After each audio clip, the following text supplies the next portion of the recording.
and thank you for having me here today. So I should disclose that, my background is kind of in tobacco research, but the reason why I'm interested in this is because I've got celiac disease myself, which is really the reason why this project sort of came about. And we've got Professor Joe West in our department, so it kind of worked well for us to get this project going.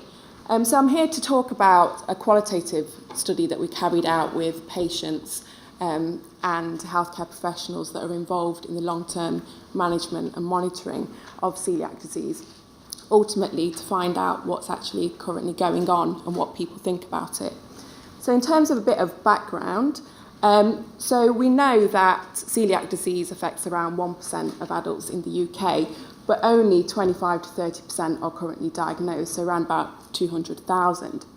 What we do know is that provided that people are adhering to the gluten-free diet, that the absolute risks of adverse outcomes, so things like small bowel lymphoma, fracture and pneumonia, are minimised through following the diet, essentially.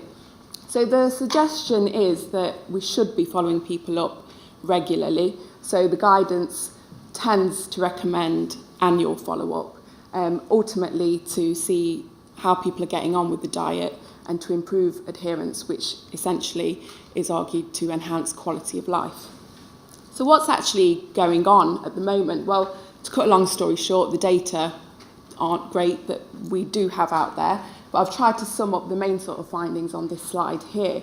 So we don't really have a handle on how many people are currently being followed up and what the nature of this follow-up is. So where are these people going? Who are they seeing?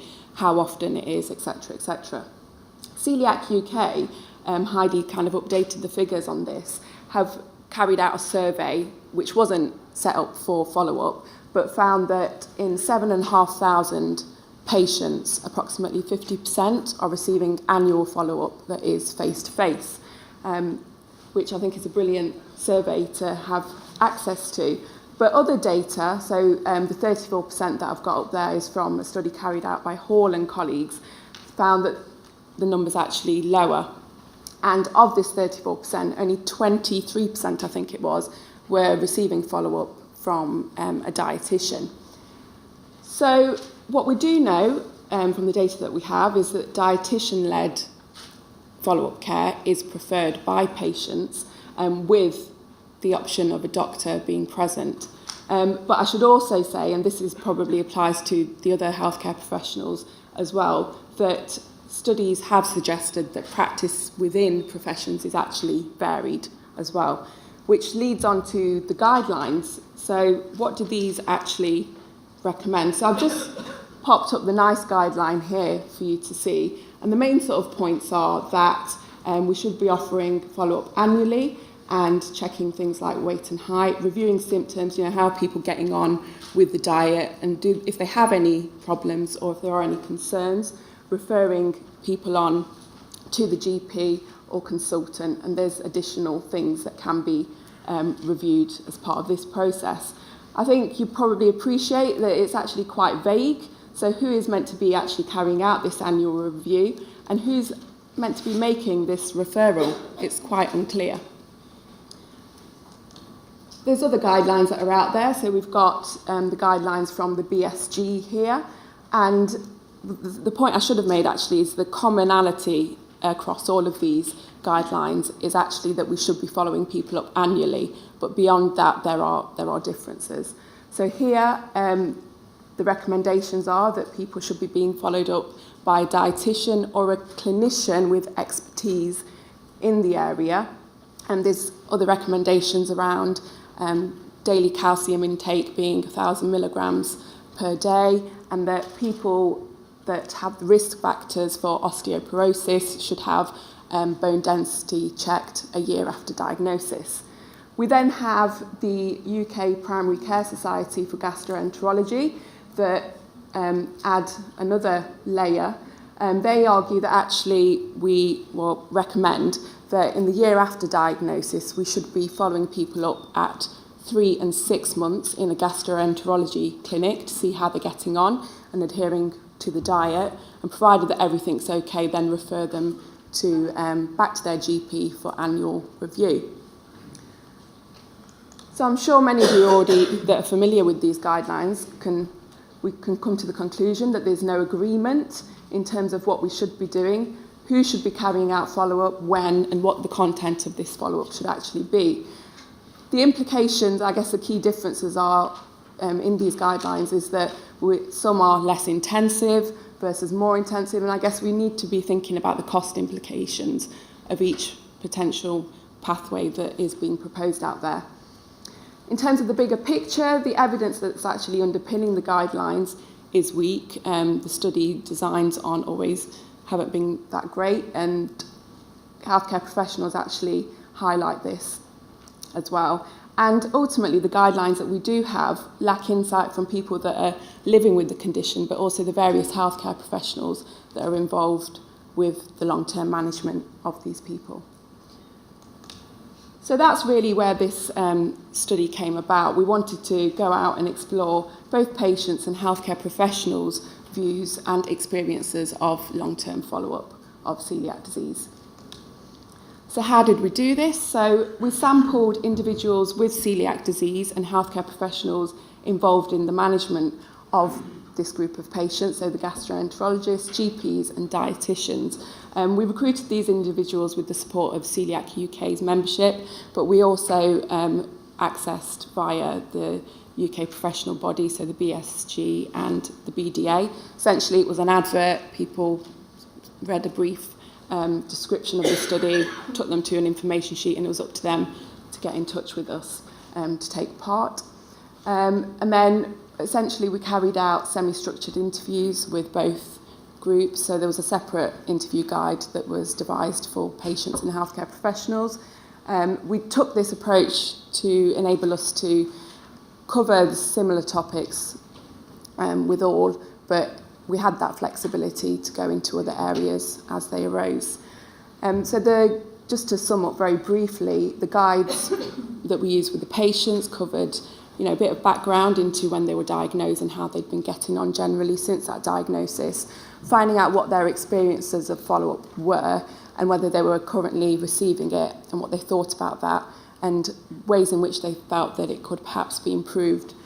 With healthcare professionals, it was really to get an idea of what their current practices were and the factors that were underpinning that current practice and what they thought of it, and ultimately whether they thought what they were doing was good and whether it could be improved or changed.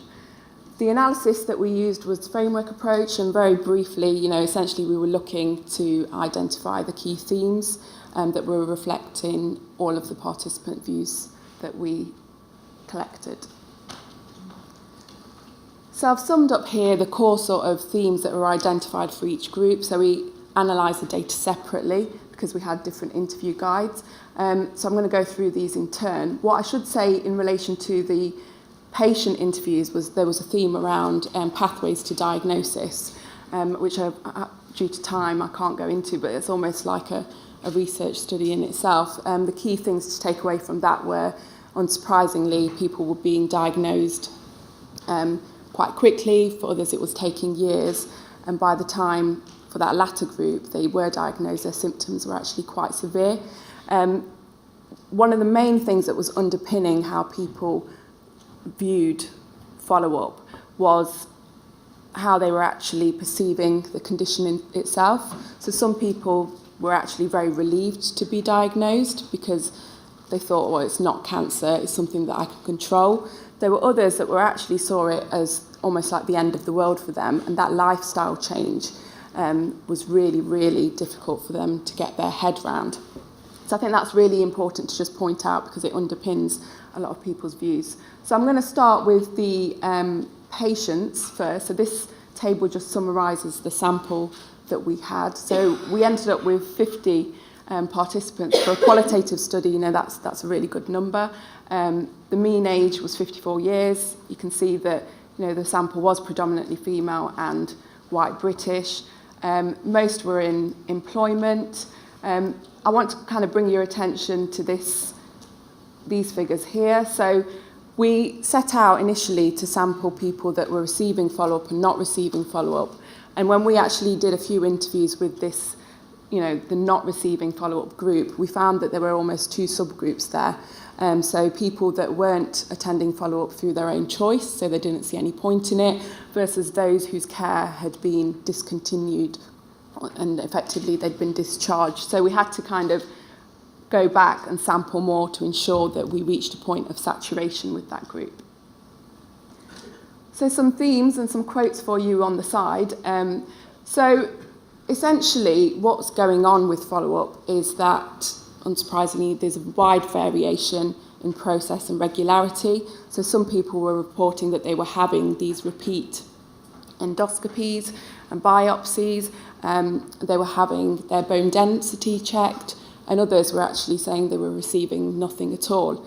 In terms of regularity, broad and varied as well. What we were finding that quite a few patients reported that it was actually quite regular soon after diagnosis, but after that it did wane off, and some people were sort of saying that we've not had anything for 10 years. Some people really didn't seem to understand what the purpose of follow-up was, and they similarly didn't get the point of the tests that were being carried out. And this suggests, I guess, that perhaps these people are unaware of what the longer-term complications could be. But what we did find that most commonly our patients reported that they had their bloods checked and that they were weighed. Awareness of guidelines, some of them were pretty clued up and were saying that it's meant to be annually and that's not actually happening, which was what, when we actually explained the guidelines to those that were unaware, they said, well, that's clearly not what's happening. And some people felt that they were actually being denied something and it was almost being hidden from them, that they were entitled to this annual follow-up. So we've already sort of highlighted that the process is actually confusing and the purpose of follow-up, some patients just don't understand. In terms of the people that did go to follow-up, they underscored the importance of it in terms of it served to reassure them. It gave them that chance to just check that they were on track, and it was essentially the blood test served as kind of like the objective marker to give them that feedback that, yeah, I'm doing okay. Others that weren't going sort of said it's not necessary for all, even those that saw it as a positive thing, they were in agreement with this as well, that essentially if you're getting on okay, you know what you've got to do as a patient, it's down to you to follow that diet, I don't need to go. And they recognise that actually we're perhaps wasting consultants' valuable time, for instance, was something that quite a few of them said. There was another group that was simply just attending to sort of stay in the system, is essentially what they said, because they thought it was so difficult to get back in once you were out. So going through the process, going back to your GP to refer you on. There were others that were coming along to see, are there any advancements in the area, such as some sort of injection or vaccine they were sort of talking about. So they were purely coming for that. Others were coming because they said that their healthcare professional said that they should, and as such they did. For those that weren't attending, they sort of came down to the fact that actually what's going on at each appointment's very repetitive, not learning anything new. And this seemed to apply particularly to dietitians. They were saying that they're just repeating what we've heard before. Some people also had reported negative experiences with healthcare professionals previously, so feeling that they were being judged if they hadn't been adhering, and actually they felt that some of the healthcare professionals didn't really take celiac disease very seriously. There was one quote that I wasn't able to add in, but it was something like, oh, I went in and my GP goes, oh, let's see how much gluten you've been eating then. And little comments like that, which some people felt, actually, I'm not going to bother. So what do patients actually want? So there was a mixture of views. For some, they wanted to go to secondary care and they were sort of highlighting that I want to go and see a gastroenterologist because this person was viewed as the real expert in the area. Others, were happy to go to primary care because they saw their GP as a gatekeeper to other services, and actually it was more convenient to get to see the GP as well. Other individuals felt that actually I don't need to go anywhere in particular if there's a virtual service that I can make use of or a telephone review, that would suffice. Irrespective of the location, the key sort of point overriding all of this was people wanted to see somebody that was deemed to be knowledgeable on the topic of celiac disease. And actually some people reported that when they've actually gone to see some healthcare professionals, they felt like they were more expert, and thus that was really what they underscored. So when do these people want to be followed up, and what should that follow-up actually cover? So they are happy kind of to be seen on an annual basis, generally soon after diagnosis, but they recognise that this isn't necessary for all, i.e. those that feel as though that they're managing okay. As I alluded to earlier, the process of doing the blood tests is really, really important, seems to be important to this group of people as well. They felt that actually maybe a more individual approach is needed, so they talked about a rapid response service. So, okay, we don't have to go on an annual basis, but it would be good to just give somebody a call if they had any immediate issues or questions. There was this suggestion that actually it needs to be more intensive soon after diagnosis, because that's when people really struggle to get their head around the diagnosis and managing the diet. So it's quite likely that they may have questions that need addressing sooner than a year. But beyond that, it could become less intensive. So moving on to the healthcare professional data. So we were fortunate enough to interview 43 healthcare professionals in total, with a mean age of 44. We had predominantly females in there, but we did have more of a mix in terms of ethnic backgrounds. We had a good mix of gastroenterologists, general practitioners and dietitians who had a minimum actually of 4 years experience. So what do the healthcare professionals think? So to echo what patients have already said, they thought that follow-up was serving essentially to reassure people, to check that they're doing okay. Follow-up gives them a forum to come and air any concerns that they have, and just a point to actually just check in to see how they're getting on. So as such, they felt that as a medical necessity, it's not as important, but from a patient point of view, it's very self-serving. It's more appropriate for certain groups, so people with comorbidities, older people, children, etc. And one thing that they did agree on in terms of what we should be doing is carrying out blood tests, weight checks, checking that they're complying with the diet, but also running through immunisations and things like that. So what are healthcare professionals doing currently? So unsurprisingly, again, the practice is very varied. And what we are finding that a lot of the healthcare professionals they sort of said that, it's ad hoc, cobbled together, but a lot of it actually is based on previous experience that they've gained in the area. Some of them, were quite clear that they tried to follow guidelines set out by NICE and the BSG. There were quite a few GPs that were referring to a review template that Coeliac UK actually have as well. Others were actually unaware of the guidelines that were out there, and they, as such, sort of said, well, we're definitely not following those.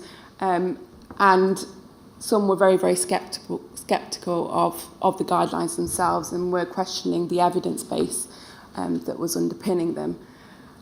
The point here was essentially that between the groups, they felt that it's very unclear who the guideline is actually applying to, so it's difficult to know whose role is what in the process.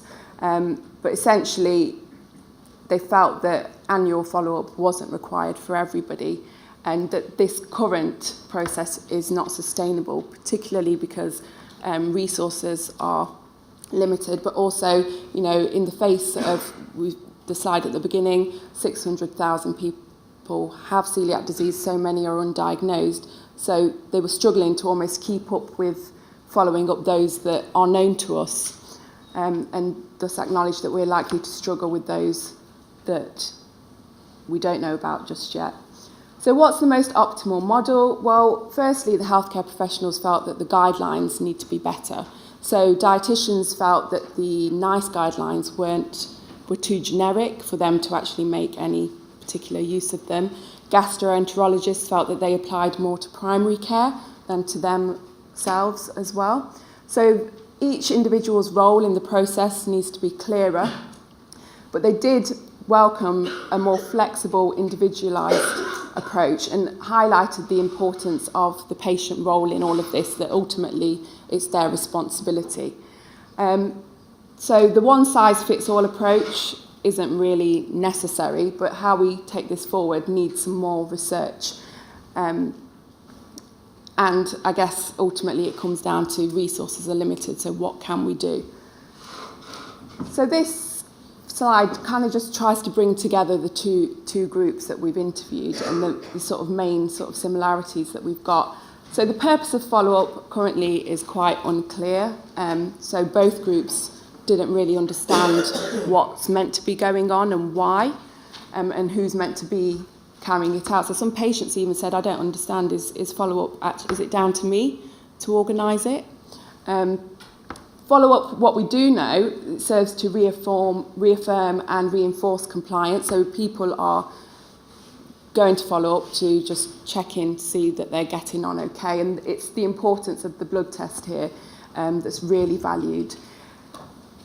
And obviously the perceived value, unsurprisingly, you know, there were differences both between our groups and within the group. So the healthcare professionals, some felt that follow-up was actually necessary, others less so across all the groups that we had.